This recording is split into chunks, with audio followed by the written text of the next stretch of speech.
आप लोगों के एग्जाम्स हो चुके हैं और इस समय आप लोग अत्यंत क्लियर हैं, तो आपके लिए बहुत ही अच्छा और इंपॉर्टेंट होमवर्क मैं आज इस वीडियो में देने वाला हूं।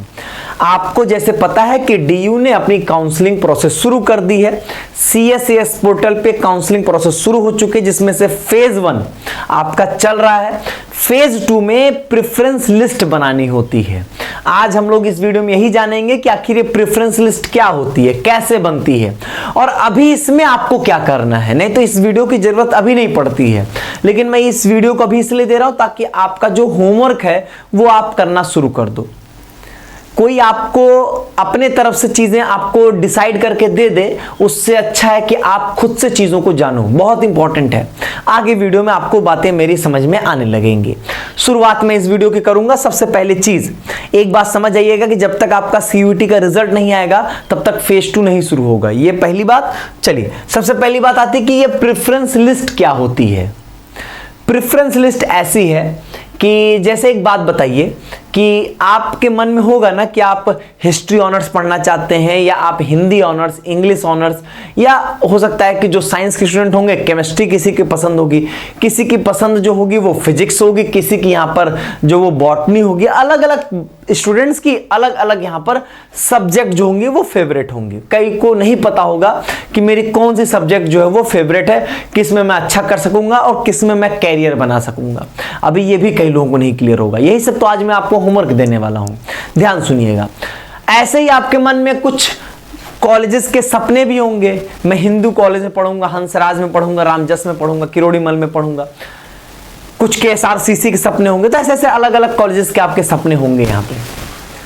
अब बात प्रेफरेंस में यही है। आपको प्रेफरेंस में आपको यहां पर जो है वो आपको देना किस चीज का है, सब्जेक्ट प्लस कॉलेज की प्रायोरिटी ऑर्डर देना है। कि आप हमको बताओ, 1 से लेके अपनी नंबरिंग करके दो कि आपके प्रायोरिटी क्या, आपकी चॉइस आपसे पूछी जा रही है कि मैं केमिस्ट्री ऑनर्स हिंदू कॉलेज से पढ़ना चाहता हूं, केमिस्ट्री ऑनर्स रामजस से। ऐसे आपको अपनी प्रायोरिटी लिस्ट देनी है। अब बात ऐसी है कि जब आपको पोर्टल ओपन होके मिलेगा ना, जब आपको फेज 2 के लिए पोर्टल मिलेगा तो वो दिखा देता है कि आप टोटल आपके पास कितने कॉम्बिनेशंस अवेलेबल हैं जिसके लिए आप एलिजिबल हो। उनकी संख्याएं आपको कहीं पर 400, किसी के लिए 600, किसी किसी के लिए तो 1200 कॉम्बिनेशंस अवेलेबल हो जाएंगे। कैसे पूछोगे ना आप ये चीज, वो ऐसे हो जाएंगे जैसे कि मान लीजिए केमिस्ट्री ऑनर्स है तो कई सारे कॉलेजेस में ना, फिजिक्स ऑनर्स कई सारे कॉलेजेस में है, हिस्ट्री ऑनर्स कई सारे कॉलेजेस में है। अगर आप इन सब के लिए एलिजिबल हो तो आप सोचो, मान लीजिए सपोज करिए केमिस्ट्री ऑनर्स के लिए 10 ही कॉलेज हैं और ऐसे टोटल मान लीजिए 5 सब्जेक्ट हैं।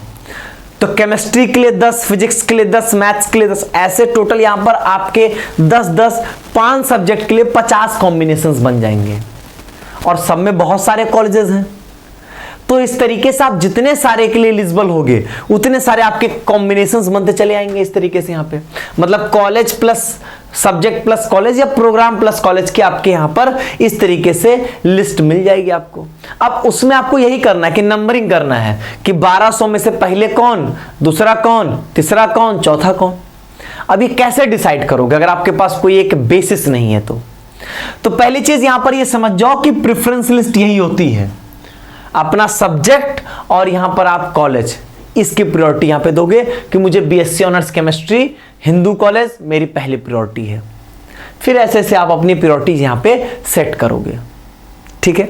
अब आपके मन में अगर ये होगा कि कौन सा सब्जेक्ट जो है वो किस कॉलेज में प्रेजेंट है, ये सब चीजें आपको नहीं सोचना है। हाँ, आपको अपने कॉलेजेस के बारे में जानना है, वो आप जरूर जानो, उसके बारे में कोई दिक्कत नहीं है। उसके लिए इनके ब्राउज़र में पूरा एकदम डिटेल में पढ़ा हुआ है, मैं आपको दिखा देता हूं कहां से आपको मिलेगा, कोई लोड नहीं वो सब के लिए।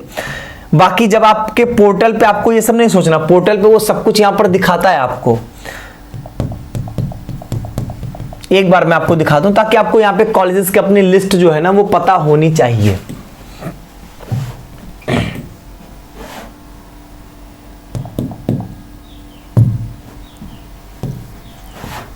ये देखिए, आप अपनी इसी वेबसाइट पे आओगे, सिंपली आप यूजी एडमिशन में यहाँ पे जाओ। यूजी एडमिशन में जाओगे तो यहाँ पर आपको इंफॉर्मेशन बुलेटिन मिलेगी। इस इंफॉर्मेशन बुलेटिन पे आप जैसे क्लिक करोगे, ये तो इंफॉर्मेशन वाली बात थी। अच्छा इधर एक मिनट रुक जाइए, ये आपको इधर मिल जाएगा, ये अंडर ग्रेजुएट के लिए इंग्लिश में। अब यहाँ पर देखिए, यहाँ पे आप आओगे ना तो यहाँ पे आपको हर एक सब्जेक्ट के लिए, जैसे मैं दिखाऊं आपको, देखो यहाँ पे जैसे कि मान लो ये बीए ऑनर्स जर्नलिज्म में, छोड़ो ये थोड़ा कॉमन सब्जेक्ट में हम कोई चलते हैं, जैसे बी ऑनर्स पॉलिटिकल साइंस देख लीजिए। अब ये कितने कॉलेजेस में और उनमें कितनी सीट्स हैं ये आपको यहाँ पर दिखा रहा है। ये देखिए यहाँ पे टोटल आपके 46 कॉलेजेस में ये प्रेजेंट होगा यहाँ पर। तो इस तरीके से यहाँ पर आपको दिखेंगे। अब जैसे यहाँ पर देखिए, जैसे आपका ये बी ऑनर्स सोशियोलॉजी इतने कॉलेजेस में आपका प्रेजेंट है। तो इस तरीके से आपको यहाँ पर सारे जो है वो मिलेंगे। अब जैसे यहाँ पर देखिए ये किसके लिए है, ये यहाँ पर आपका बीकॉम है, तो बीकॉम यहाँ पर कहाँ कहाँ प्रेजेंट है, वो कौन कौन से कॉलेजेस में, वो यहाँ पर आपको दिखा देगा। तो यहां से आप अपने कॉलेजेस के बारे में जान जाओगे। कोई बहुत बड़ी बात नहीं कि कौन कौन से सब्जेक्ट हैं और उस सब्जेक्ट में कौन कौन से कॉलेज आपको पता चल जाएगा। तो वहीं से आप जो है वो अपनी प्रेफरेंस लिस्ट के बारे में जान सकते हो। अब बात आती है कि प्रेफरेंस लिस्ट आखिर अगर आप बोल रहे हो कि 1400, 1200, 600, 800 कॉम्बिनेशंस होंगे, तो वहां पर हम लोग कैसे इनको अरेंज करेंगे। तो उसके लिए यहां पर होता है कि हमारे लिए बेसिस क्या होगा, हमारे लिए एक बेसिक फंडामेंटल होना चाहिए कि मैं इस बेस पे अपनी पूरी प्रेफरेंस लिस्ट तैयार करूंगा। अगर ये नहीं है तब फिर आप नहीं कर पाओगे, इस बात को ध्यान देना। अब इसके लिए आपको दो बातें हैं, इसमें दो चीजें हैं, तो दो बातों पे आपको कंसीडर करना है, एक सब्जेक्ट और एक कॉलेज। कुछ बच्चे ऐसे होते हैं जो कि यहाँ पर सब्जेक्ट ओरिएंटेड होते हैं कि उनने सोच लिया है कि उनको केमिस्ट्री ऑनर्स ही करना है, उनको हिस्ट्री ऑनर्स ही करना है, ठीक है। कॉलेज बहुत मैटर नहीं करता है, ऊपर के 10, 12, 14 कॉलेजेस तो ऑलमोस्ट सब ठीक ही हैं, कोई दिक्कत नहीं यहाँ पर कि हाँ उसके लिए आप बहुत ज़्यादा कि हमको ये नहीं वो मिले। जिनको सब्जेक्ट फेवरेट है कि हिस्ट्री ऑनर्स ऊपर के किसी भी 10-12 कॉलेजेस में मिल जाएगा, उनका काम चलेगा, ठीक है। कुछ ऐसे बच्चे होते हैं जिनके कॉलेज प्रायोरिटी पे होता है, हिंदू कॉलेज उनको मिलना चाहिए, भले वो कोई सब्जेक्ट मिल जाए, कोई मतलब जो भी टॉप 2-3 सब्जेक्ट हैं। अब यहां पर आपको अपने आप को चूज करना है कि आप किस क्राइटेरिया में आते हो। एक बात समझना, कोई आपकी प्रेफरेंस लिस्ट बना के नहीं दे सकता है। आपको कौन सा सब्जेक्ट पसंद है ये कौन डिसाइड करेगा, हम या आप डिसाइड करेंगे ना।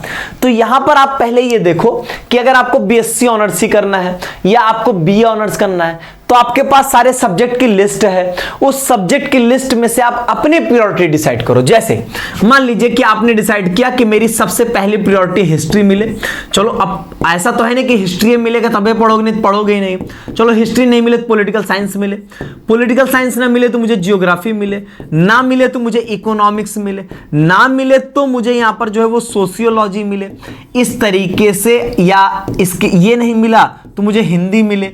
अपनी पहले जो आपके सब्जेक्ट्स आपके पास हैं उन सब्जेक्ट की एक यहां पर आप इस तरीके से प्रायोरिटी लिस्ट बनाओ। ये कौन बनाएगा, ये आप अपनी प्रायोरिटी लिस्ट खुद ही बनाएंगे ना कि आपको कौन सा सब्जेक्ट पसंद है। पहले आपका पहला होमवर्क ये है कि आप अपने सब्जेक्ट की एक प्रायोरिटी लिस्ट तैयार करेंगे और इसमें आप चूज मतलब अपनी रैंकिंग कर लेंगे कि मेरी फेवरेट फिर कौन कौन है, इस तरीके से पूरी रैंकिंग कर लेंगे। ये काम कर लेंगे तो आपके लिए यहां पर एक बेहतर काम हो जाएगा। अब देखो फिर इससे फायदा क्या होगा, अगर आपने ये सोच लिया नहीं मुझे हिस्ट्री ही चाहिए, तो आप शुरुआत में क्या करोगे, हिस्ट्री ऑनर्स पकड़ोगे और हिस्ट्री ऑनर्स के जो टॉप 10 कॉलेजेस होंगे उनको आप भर दोगे। अब ये कौन बताएगा सर टॉप 10 कौन है, ये हम बताएंगे आपको, इसके लिए टेंशन नहीं लेना है कि हिस्ट्री ऑनर्स के टॉप 10 कॉलेजेस कौन है, वो हम बताएंगे। लेकिन आपका एक काम है भी, एक काम यह है कि आपके पास जो कॉलेज आप चाहोगे तो हमारे YouTube चैनल पर पड़ा भी है पूरी रैंक लिस्ट, वो अलग मैटर है, उसको छोड़ दीजिए। पहली मोस्ट इंपॉर्टेंट बात यह है कि हम क्या कोशिश करेंगे कि हमारे पास जो कॉलेजेस की लिस्ट है उसमें से कॉलेजेस के बारे में आप जानने की कोशिश करो। उसके लिए आप ढूंढो, पढ़ो उस कॉलेज के बारे में, उसके वेबसाइट पे जाओ या इधर उधर से आपको वीडियोस देखना है उस कॉलेज के बारे में वो देखो, गूगल पे पढ़ो, रेटिंग्स पढ़ो, ये सारी चीजें आप वहां पे देखो। इससे क्या होगा कि आपके मन में थोड़ा सा कॉलेज के बारे में पता चलेंगी चीजें।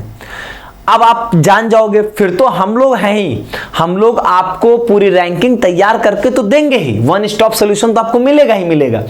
लेकिन आप खुद से जो चीजें जानोगे ना वो आपके लिए बहुत ही बेहतरीन होगी, और इससे क्या होगा कि आपका इंटरेस्ट डेवलप होगा। समझ रहे हैं? तो पहली चीज यहां पर आप अपने सब्जेक्ट की प्रायोरिटी बना लें और कॉलेजेस के बारे में थोड़ा सा सर्च करें। मैं नहीं कह रहा हूं कि आपको बैठ के रैंकिंग बनानी, रैंकिंग आप थोड़ा बना पाओगे, वो आपका काम भी नहीं है, वो आपको करना भी नहीं है। रैंकिंग का काम हम करेंगे। आप कॉलेजेस के बारे में जानो, पढ़ो, बस इतना ही करना है आपको यहां पे, ठीक है।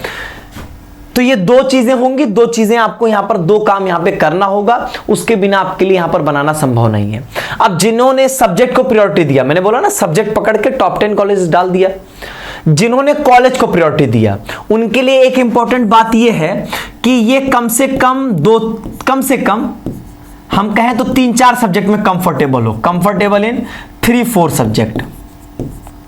मतलब ऐसे आप में से आप अपने आप को ढूंढो और पहचानो कि क्या आप ऐसे स्टूडेंट हो कि जिसको हिस्ट्री, पॉलिटी, जियोग्राफी और सोशियोलॉजी में से कोई मिल जाए तो कोई बड़ा इश्यू नहीं है, सब चलेगा, चारों सब्जेक्ट चलेंगे। आप इस टाइप के स्टूडेंट हो, या आपको हिस्ट्री ही चाहिए, आपके बड़े भैया हिस्ट्री में पीएचडी किए हैं तो आपको भी हिस्ट्री में ही पढ़ना है। आपके दीदी जो है वो केमिस्ट्री ऑनर से पढ़ के कैलिफोर्निया चली गई, आपको भी जाना है, आपने भी वैसा ही सोचा है, तो आप केमिस्ट्री ओरिएंटेड रहो। तब तो आप ऊपर के टॉप 10 कॉलेजेस में से कोई भी पकड़ लोगे तो कोई बुरा नहीं है, सब बढ़िया, कोई दिक्कत नहीं, चलेगा। तो आप अपने आप को डिसाइड करो, ये आपको अपने अंदर पहचानना पड़ेगा कि आप क्या हो। आप सब्जेक्ट ओरिएंटेड इंसान हो या आप 2-3-4 सब्जेक्ट में कंफर्टेबल हो, कोई ऐसा बहुत बड़ा इश्यू नहीं कि मुझे यही ही चाहिए, ऐसा नहीं है आपके लिए। तो अपने आप को पहचानो, जब पहचानना सीख जाओगे तो आपके लिए यहां पर चीजें जो होंगी वो यहां पर आसान हो जाएंगी, और फिर आपको यहां पर प्रायोरिटी लिस्ट बनाना, ये प्रेफरेंस लिस्ट बनाना आसान हो जाएगा। जैसे आपने ये कहा कि हम 3-4 सब्जेक्ट में कंफर्टेबल हैं, तो हम ये 3-4 सब्जेक्ट पकड़ेंगे और फिर हम यहाँ पे कॉलेज को प्रायोरिटी देंगे कि जो आपके टॉप 10 कॉलेजेस हैं। मान लीजिए पहले रैंकिंग में हमने रखा, मान लीजिए कि हमने रामजस रख दिया। अब रामजस के जो भी टॉप 3 मतलब जो भी आपके सब्जेक्ट्स हैं 3-4, पहले रामजस के वो सारे सब्जेक्ट, फिर हिंदू के सब्जेक्ट, फिर ऐसा SRCC के सब्जेक्ट, ऐसे रखते रखते अरेंज करते हुए हम लोग यहाँ पे चले जाएंगे। समझ में आई ये बात यहाँ पर? तो प्रेफरेंस लिस्ट बनाना तो बता देंगे, लेकिन आपको अपना होमवर्क समझ में आ गया होगा कि आपको खुद के अंदर पहचानना है कि आप सब्जेक्ट ओरिएंटेड इंसान हो या आपको ऐसा है कि आप 2-3-4 सब्जेक्ट में यहां पे कंफर्टेबल हैं। तब आपकी प्रेफरेंस लिस्ट यहां पे कॉलेज ओरिएंटेड यहां पर बनेगी। इसका मिक्स भी बन सकता है, वो भी मैं आपको बताऊंगा यहां पर, लेकिन बिना किसी बेसिस के अगर आप सोचे कि आप प्रेफरेंस लिस्ट बना लोगे तो कभी नहीं बना पाओगे। सब्जेक्ट की प्रायोरिटी अपने डिसाइड कर लीजिए, ऐसे लिख लीजिए कि मुझे अपने प्रेफरेंस लिस्ट में सब्जेक्ट्स को इसी सीक्वेंस में अरेंज करना है। कॉलेज का सीक्वेंस हम दे देंगे आपको, काम आपका हो जाएगा। इतना ही है प्रेफरेंस लिस्ट, और कुछ ऐसा बहुत विशेष नहीं है। लेकिन ये 2 होमवर्क अगर आप करोगे तो यहां पर आप जो है वो एक बेहतर स्थिति में होगे और आप अपने डिसीजंस लेने में आसानी आएगी। और नहीं तो ऐसा होगा कोई आपको प्रेफरेंस लिस्ट बना के दे देगा कुछ पैसों में, आपको लगेगा कि यहां पर वही प्रेफरेंस लिस्ट बेस्ट है, ऐसा होता नहीं है। प्रेफरेंस लिस्ट तो आपके चॉइस के ऊपर है ना, आपको कौन सा सब्जेक्ट पसंद है, ये कोई दूसरा कैसे आपको प्रेडिक्ट कर सकता है? नहीं बता सकता। वो बस वही है कि आपको यहां पर बहलाया जाएगा, फुसलाया जाएगा, और आप ऑब्वियसली प्रेशर में रहोगे लास्ट टाइम पे तो करोगे भी ऐसा आप। तो लास्ट टाइम का इंतजार ना करें, अभी से ही आप लग जाएं तो यहां पर आपकी चीजें जो होंगी वो सॉर्ट आउट हो जाएंगी। ठीक है, बाकी मैंने बताया कि वो सारे सॉल्यूशंस आपको यहां पर मिल जाएंगे। ठीक, चलिए आज के वीडियो में बस इतना ही। बाकी मन में कोई प्रश्न है तो बताइएगा, आपके सारे आंसर्स यहां पर आपको मिलेंगे। बहुत बहुत धन्यवाद।